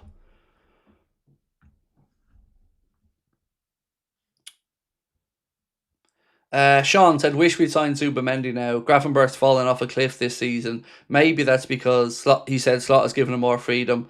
Well, he should stop giving him freedom. It's not working. It's hard to know. Because, God, look, Ryan Gravenberch, to say anything other than Ryan Gravenberch's been a very good player for us since he's come in and been played would be unfair. But we are vulnerable in the middle of the park. And we are lacking a bit of bite in there. And I'm not saying that's on Ryan's shoulders. But in general, I think this team's a bit too soft. Frank was not at all prepared for that Derby game. No, he wasn't. He wasn't, mate. He wasn't. And Arsenal absolutely tore them to shreds. Richarlison's goal was a good goal, though. I don't know if you guys seen that one. Pretty good finish there. But other than that, look, Eze, his day. You got to give it to him. Match ball, hat trick. And look, this annoys people when I do this, by the way. I've had people try to tell me I'm a United fan because I dare say things like, I think that Forest goal should have stood, and things like that, because I give a blunt, honest opinion. And I'm going to say this again. When Arsenal win the league this year, or if they win the league this year, all the credit in the world for me. And I don't care if that upsets people or not, because that's what sport's about. You applaud those who do hard things and credit them. That's why I was so disappointed in Arsenal fans and so many others that tried to say we only won the league because everybody else was shit. It stinks. And it doesn't matter. You won the league, you won the league. Everybody else had the same chance we had. Everybody else had 38 games to play, 19 home, 19 away, and whoever's the most consistent wins the league. The rest of the league, how good or bad they are, is indifferent. You know how hard it is to win a league title. Arsenal fans should know too well now how hard it is to win a league title. So that's why I was so angry that people were so willing to belittle not just one, but both of our league titles. Both of them. COVID season, PGMOL season. That's what we got from so many types of fans. But I'm not going to be that guy when the shoe's on the other foot. So I will give the credit to Arsenal if they win the league because they deserve it. The only team I say I'll never give credit to is Man City because I think they're cheats. And I've explained why. Itachi, 4-4-2, Bradley, VVD, Gay, Kirkes, Gravenberch, Dom, right midfield, Gakpo, Semenyo, left midfield, Vert, central attacking midfield, Isak, Ekatike, out, slot, Ibu, Mo, in Gay, Colin, Semenyo, build around Verts and give him freedom. Look, there's a lot of things that we could do differently. So, yes, ultimately, I keep coming back to what I said a while ago, mate. There's too much talent in this team. There's too many good players there for this to be everyone's shit. That can't be the case.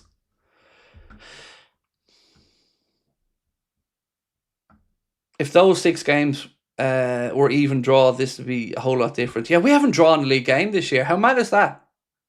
That's crazy. Like, haven't drawn a game yet. I'm not saying good or bad. You'd obviously prefer to win than draw, like, but it is just a bit of a mad one that we haven't drawn a game yet this season in the league.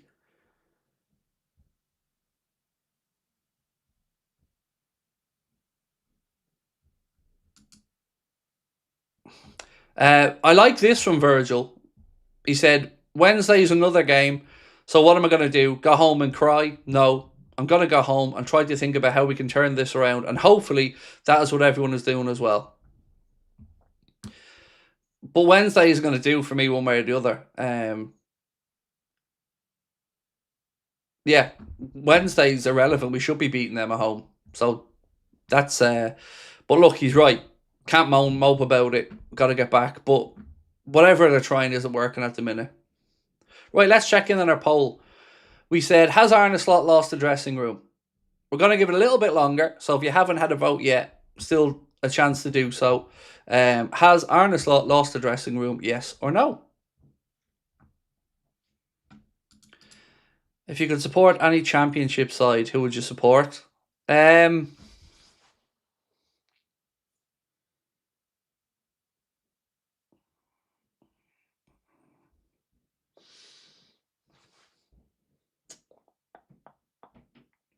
Probably Southampton. Probably. Yeah,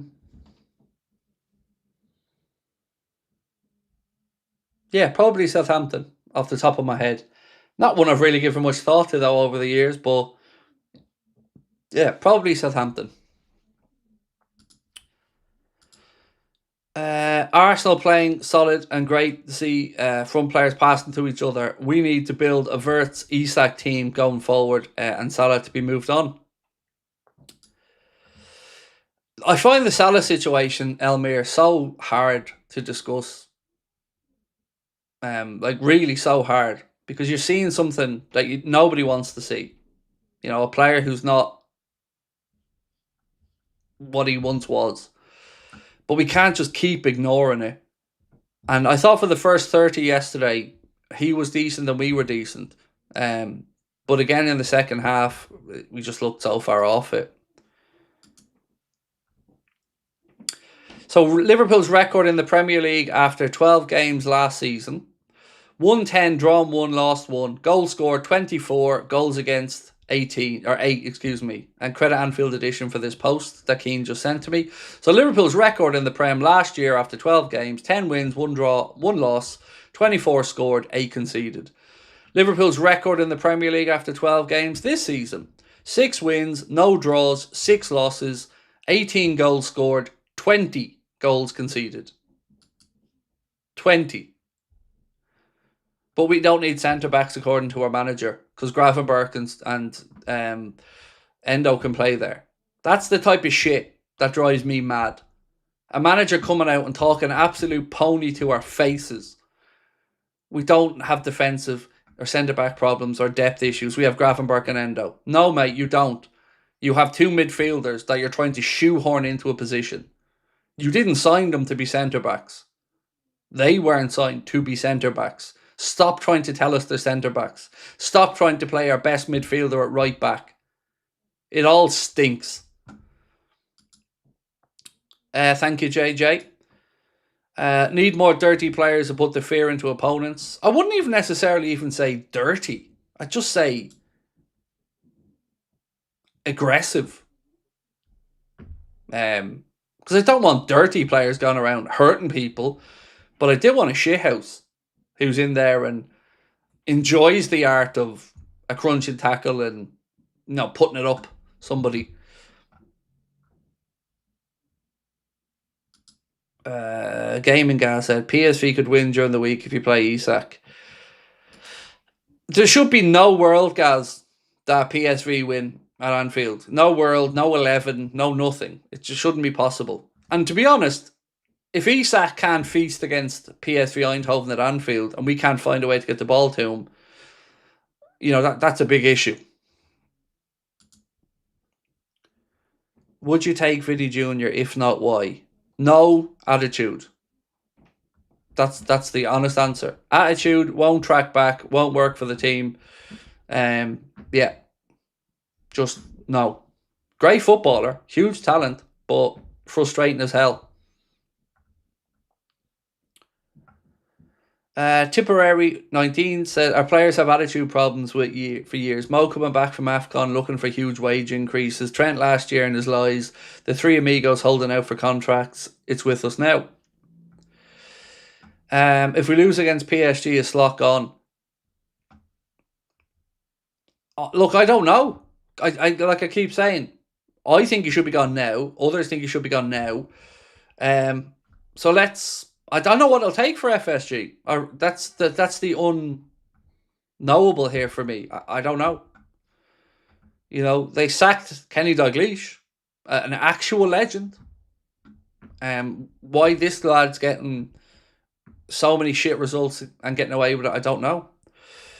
Right, so has Slot lost the dressing room? 80% of people said yes. Arne Slot has lost the dressing room. Now, remember I said to you guys yesterday that we've run polls across multiple platforms asking, should Arne be fired?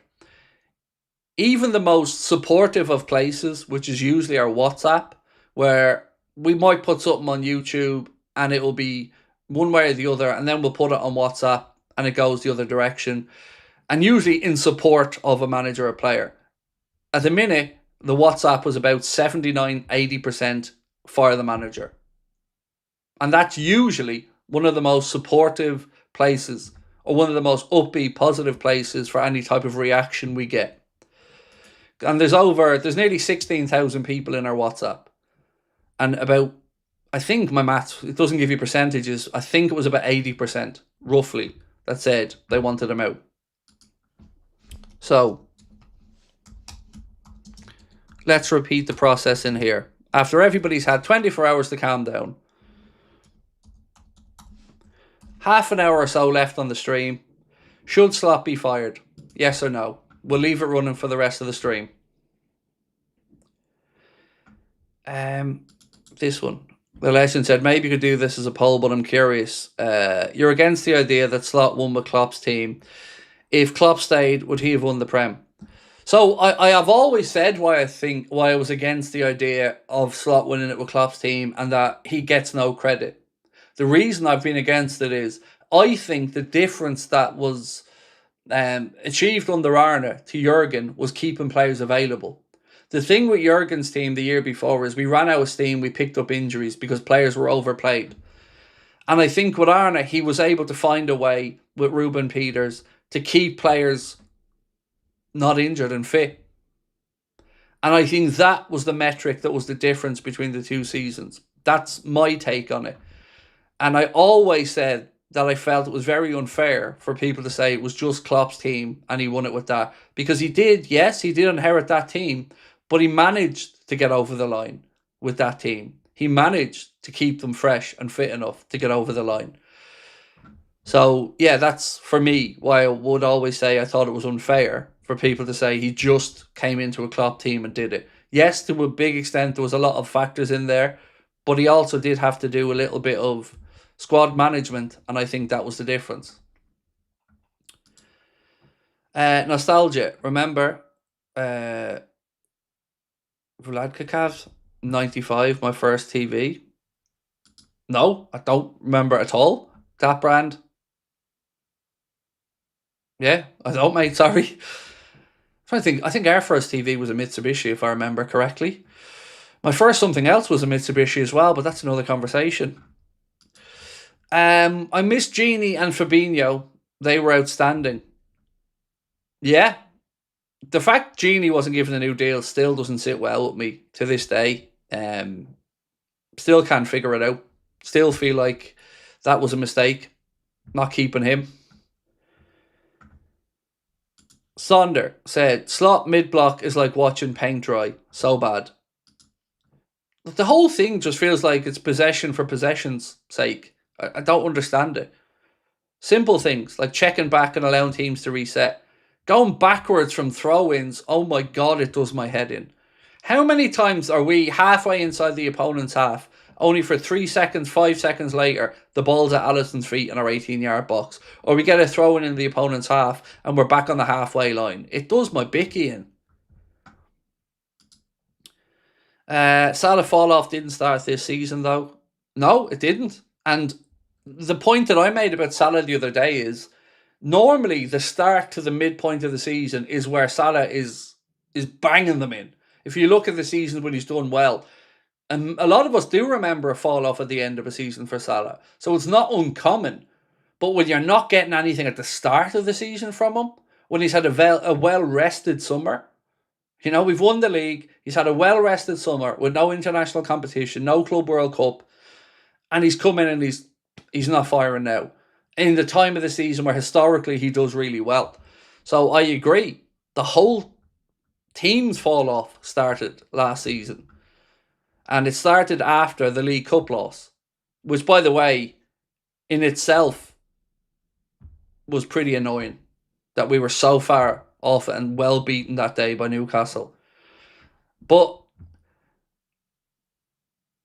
Guitar Panda, I get called out, mate, all the time for saying you can't just switch form on and off and effort on and off. All I got last season was, but we've won the league. We've won the league. It doesn't matter. Players are on the beach. We've won the league. And I hate that. I hate it. Because you're getting paid to do a job. And you do it right or you don't do it. And you step across the white line, whether you've won the league already or not. You go out there and you play the fucking same. And you hold people to the same standards. Because winning's a habit. And not doing the right things is a bad habit to get into. So that's why I was so strong last season that I didn't give a shit that we'd won the league. We still have to win those games. We still have to show up. Because this is the knock-on effect of it now. And you're right, it all didn't start now. It started at the end of last season. Using our best player at right back is mad. Gomez on the bench for Canada is crazy. No, I'll go even further. Gomez at the bench for Canada when he told us Joe Gomez wasn't fit. That's what really winds me up, Peter. He's putting a player he told us wasn't fit on the bench. Why? Why are we wasting a squad place? I would much rather have a kid from the 21s who at least is fit to come on.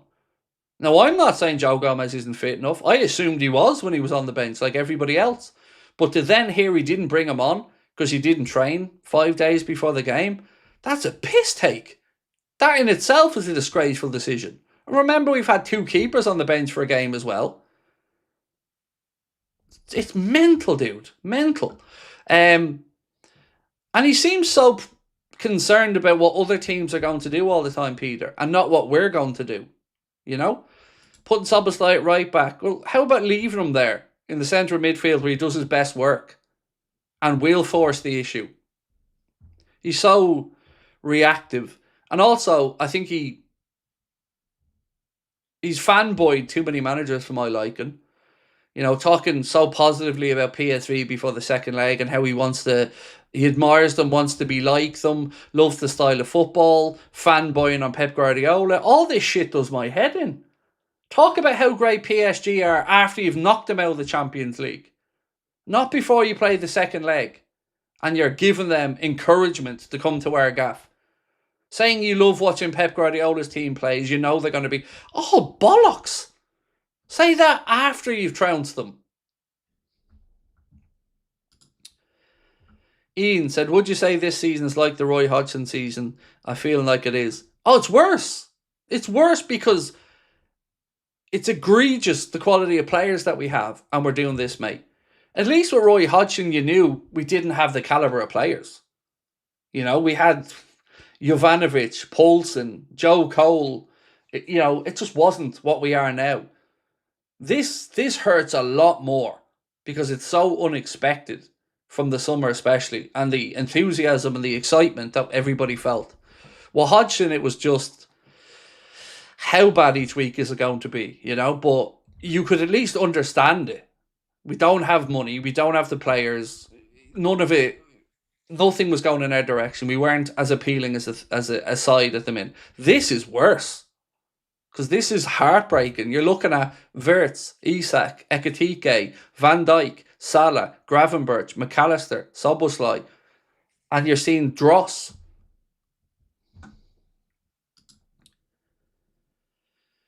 The legend says, kind of sad we got no set piece goal, no identity. Yeah, frauds, mate. Frauds. No, as I said, respect for the win earlier. Thoroughly convincing win as well. For some reason, I miss Nunes. Hate saying it. Look, there's a bit on Núñez I'm going to read out. Because I think it kind of summarises where you're trying to go with this. Chris Bascom of The Telegraph wrote, the striker that Isak replaced, Darwin Núñez, was castigated for vastly superior performances than this. Núñez lacked general poise and finesse, but flawed as he was, you could never take your eyes off him. You would have struggled to notice Isak was on the pitch on Saturday until his number was up. He's not wrong. Like, Darwin couldn't hit a barn door with a banjo, and that's the reason ultimately why he was moved on. Because he was so erratic and his finishing was terrible. But one thing you always did have with Darwin, and even one of his critics said this, is he's a handful. He occupies defenders. He makes things happen. He might miss loads of chances, and ultimately that's what cost him at Liverpool. But he was a handful. Same with Diaz. They were aggressive. They were fighters. They helped defend. So he's not wrong, Chris Bascom, in what he says there. Not at all.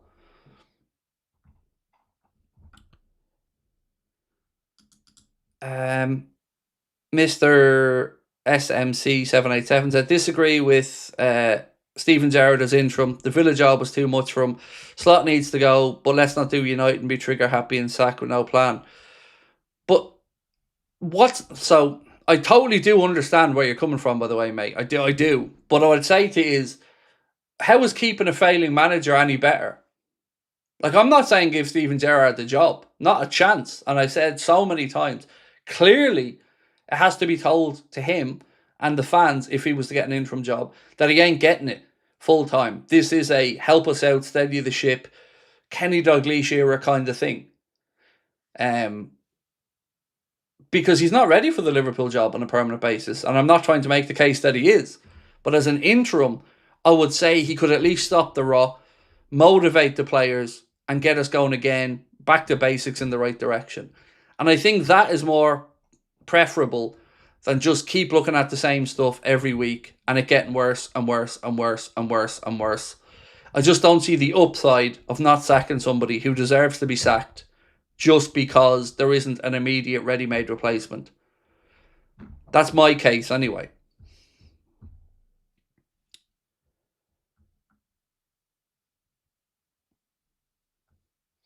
Paul sees said Liverpool too greedy in getting two strikers. But we've always had two strikers, Paul. Jota and Darwin. There's always been two. Usually, granted, there's one and then there's the backup guy. And Cara made a similar point, by the way. You know, usually there is the one like real guy at number 9, and then you've got the other guy who can do a good job and can fill in, and but you know who the starting number 9 is. So I don't really find it too weird that we have two centre forwards. I find it weird that we've brought in two very high caliber centre forwards and we're not playing them together. That's the part I find weird. Because you can't spend 70 something million on Ekitike, 125 million on Isak, and have one half of the 200 million quid strikers on the bench. That's what I find weird. And I'm astonished that Isak started that game and Isak was on the bench yesterday. That still winds me up. Elstew said, I was glad Darwin left. My missus liked him too much. So I actually had arguments with my wife in a different way over Darwin because she refused to say he was good looking and I was having none of it. I was telling her, how could you not say he's not good looking? Look at him. How can you tell me he's not good looking? She just said to me he was too clean cut. So, but yeah. So I had the reverse of your situation.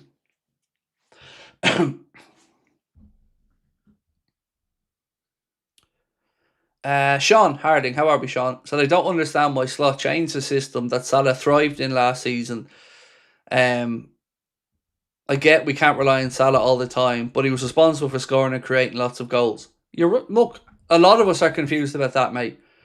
And I don't think I'm the only one who expected us to kind of go towards that PSG style of play with the players he brought in. But we're not.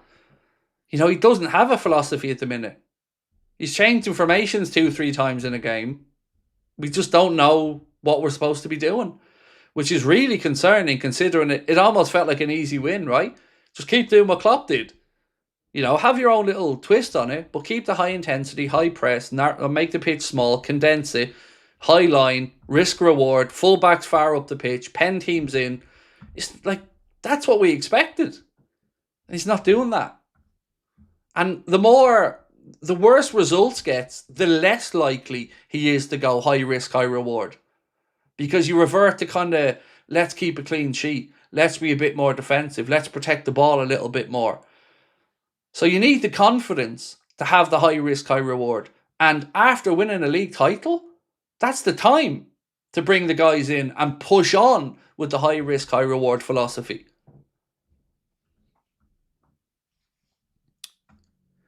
JRG said, if or when Slot is sacked, when do you think that would be?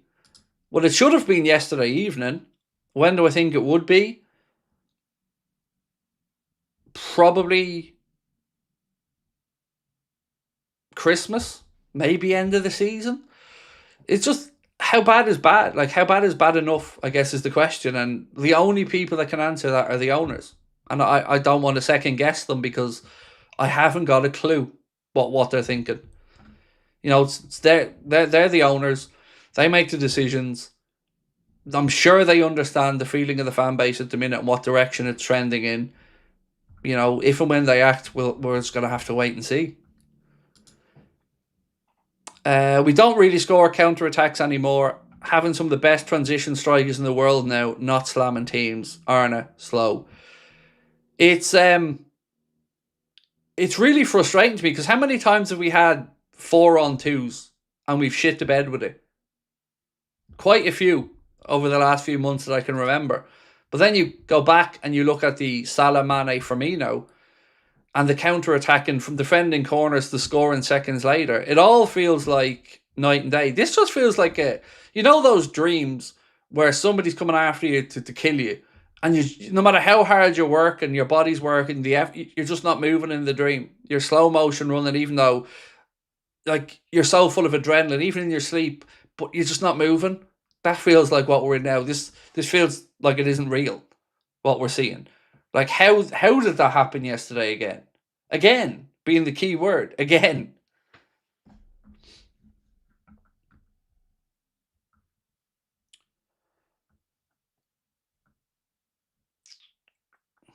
Last season, nearly every player was at their best. This season, nearly every player has had their worst. Pretty damning.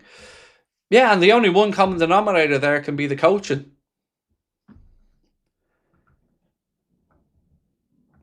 So, is your name Oisin? Craig, not sure how you call yourself a Liverpool fan when you're looking for the manager out. How does that not make me a Liverpool fan, Oisin? Have you banned them? I didn't ban them, but I think this has. I'm going to unhide you for a second, Oisin, because I want your answer on this. How does me asking for the manager to be fired make me not a Liverpool fan? Genuinely. Should I just sit there and clap shite? Should I have zero standards or expectations of a man that's won a league title and spent £450 million on new players? At what point? So if the owners fire him, are they bad owners? Bad owners because they fired a manager and it's not the Liverpool way. Your whole argument is horseshit, mate. And I could sit here and pick holes in it all day. But ultimately, dude, I'll leave it at this. There's a reason why you're sitting there typing and I'm sitting here behind a microphone. Let's just leave it at that, respectfully. And you're exactly the type of idiot I was talking about earlier on that just thinks, I'm better than you. No, you're not. You absolutely are not. I've forgotten more about this sport than you'll ever know, bud. Don't think I'm here by accident. Me calling for Liverpool manager to be fired broke my heart, and I've not done it in 8.5 years of making content.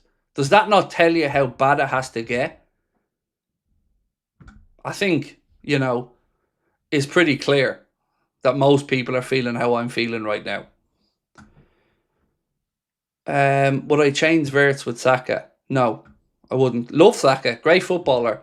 But I really love Wirtz, man, and I'm so excited and can't wait to see him actually excel for us, and he will.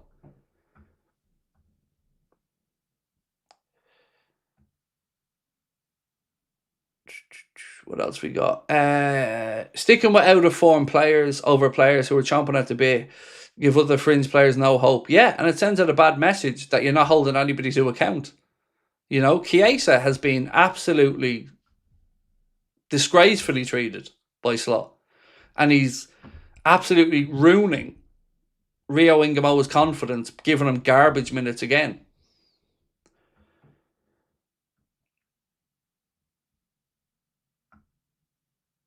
Harry said, it's like every goal is through Slot's tactics.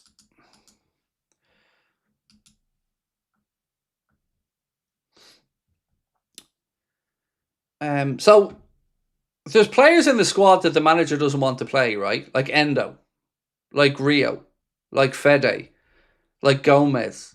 So we've all in a squad that the manager himself has described as small.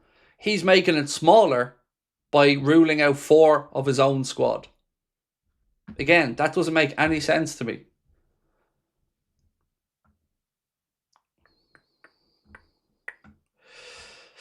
Where else are we?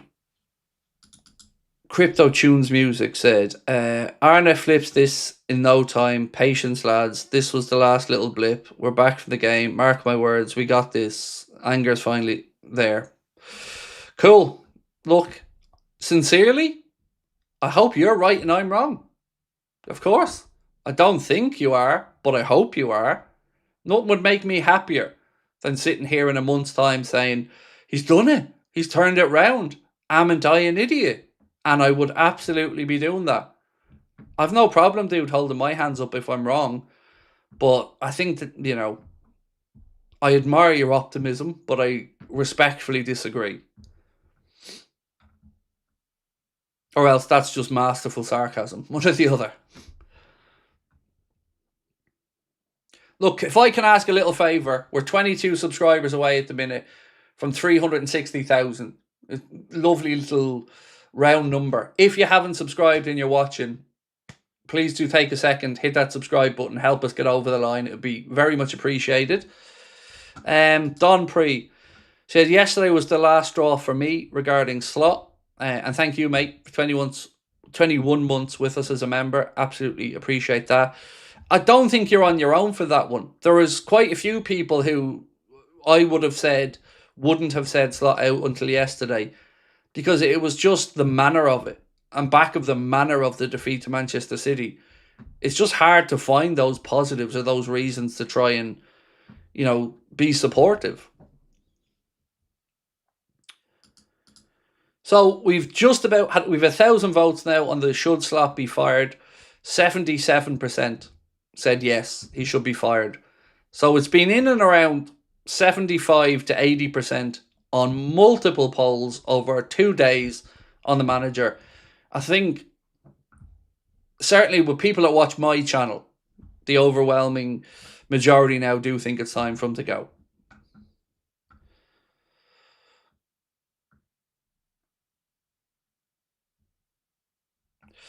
Craig, I don't think it's the manager's fault for playing Salah bad. And this is the Ushian gentleman who came in a minute ago. You see, why couldn't you just say that, dude, in the first place? And we could have had a more civilised conversation.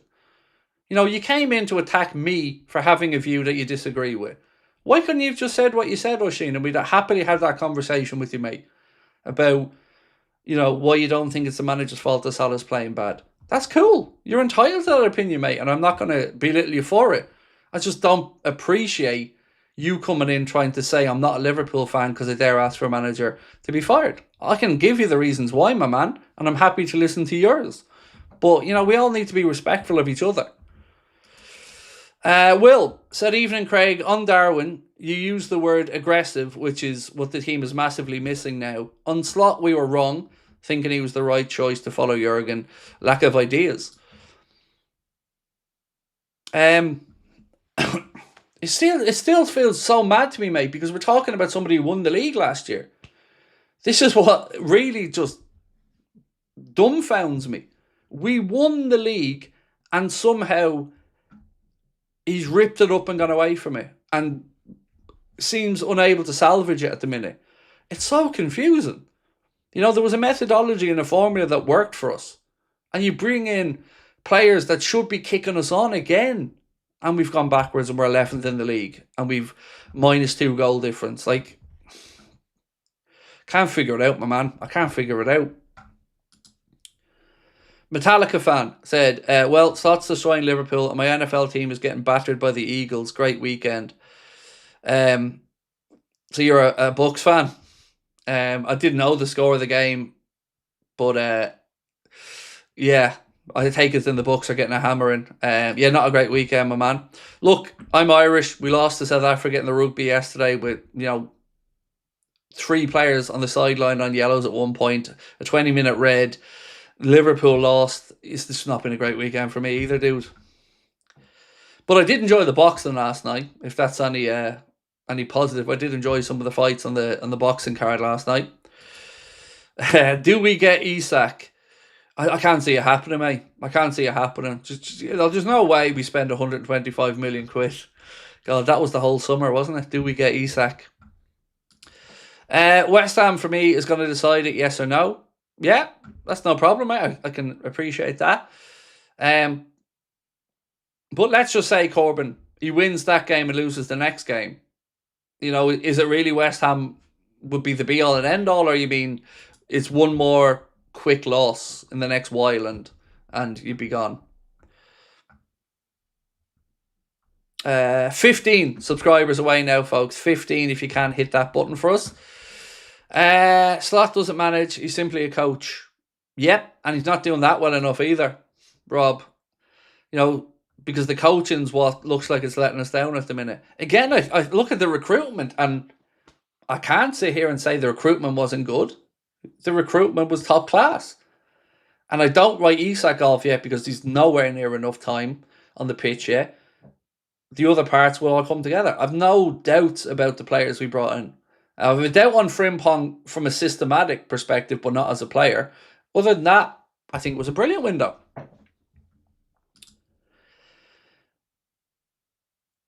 The fans singing "You'll Never Walk Alone" at the end of the game, yes, they broke my heart. What a Slot doing to Anfield. Taking away a lot of the positives that we ended last season with. And I don't know. Look, nobody wants to be going in on a manager. Nobody wants to be running anyone down. But ultimately, I just think he should be fired at this point.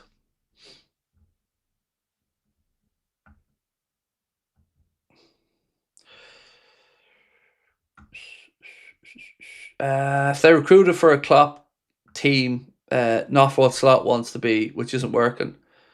It's like they recruited for a Klopp team, not what Slot wants to be, which isn't working. Even at that, though, right?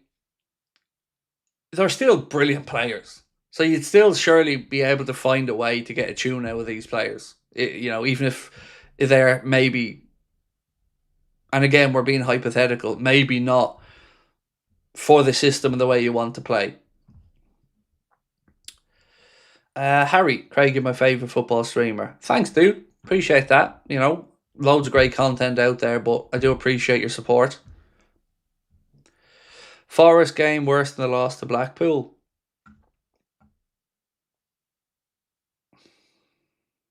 Don't know. I mean, in context, it's bad because of we are the champions. We're the defending champions, and we've spent a load of dough. We've brought in quality, and we've gone backwards. Comparing it with other sad times is equally depressing.